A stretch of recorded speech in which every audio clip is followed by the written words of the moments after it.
Hello बच्चों, कैसे हैं आप सभी। चलिए आइए स्टार्ट करते हैं हमारी ये class with a new chapter number 11 और ये है बच्चों वृत्त यानी कि सर्कल। तो आज हम सर्कल के बारे में पढ़ेंगे। ठीक है बच्चों, ये देख सकते हैं। अच्छा देखो, वृत्त क्या होता है। एक सरल बंद वक्र को वृत्त कहा जाता है। देख रहे हैं एकदम सरल है, बंद है और वक्र भी है, तो इसे हम कहते हैं वृत्त। ठीक है।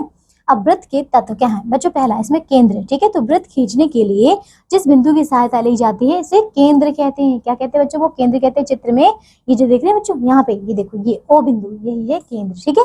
अब त्रिज्या क्या होती है।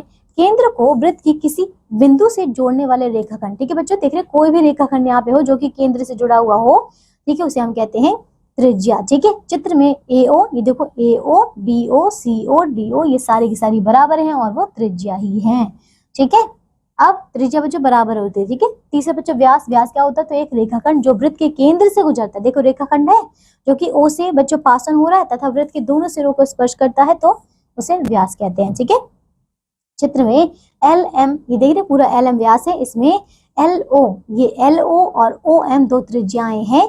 LO बराबर MO है। ठीक है। या फिर LM को बच्चों हम 2 टाइम्स लिख सकते हैं LO, क्योंकि दोनों बराबर है ना, तो हम 2 टाइम्स भी तो लिख सकते हैं, डबल कर देंगे तो आ जाएगा। ठीक है। इस प्रकार व्यास की लंबाई होती है बच्चों 2 गुणा में वृत्त की त्रिज्या की लंबाई। ठीक है।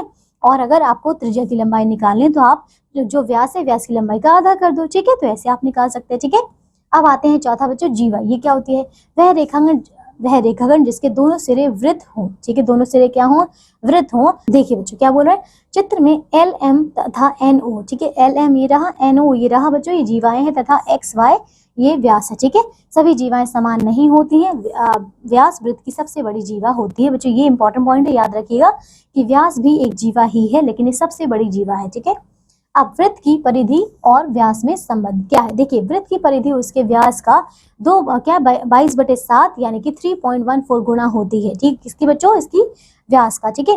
22/7 को ग्रीक चिन्ह देख रहे हैं, इस प्रकार से इसको पाई कहते हैं, पाई से प्रदर्शित किया जाता है। यदि वृत्त की त्रिज्या R है, ठीक है, तो वृत्त की परिधि कितनी हो जाएगी, कितनी लंबी है बच्चों, 2πr है। ठीक है, समझ गए। अब आते हैं परिधि एवं चाप। ठीक है। परिधि क्या होती है, वृत्त के केंद्र के चारों ओर वक्र रेखाओं से घिरी आकृति की लंबाई वृत्त की परिधि होती है बच्चों। कितनी होती है, यहाँ पे देख सकते हैं, ये पूरा का पूरा ही जो है चारों ओर घिरी हुई आकृति वक्र वाली, यही है बच्चों परिधि। ठीक है।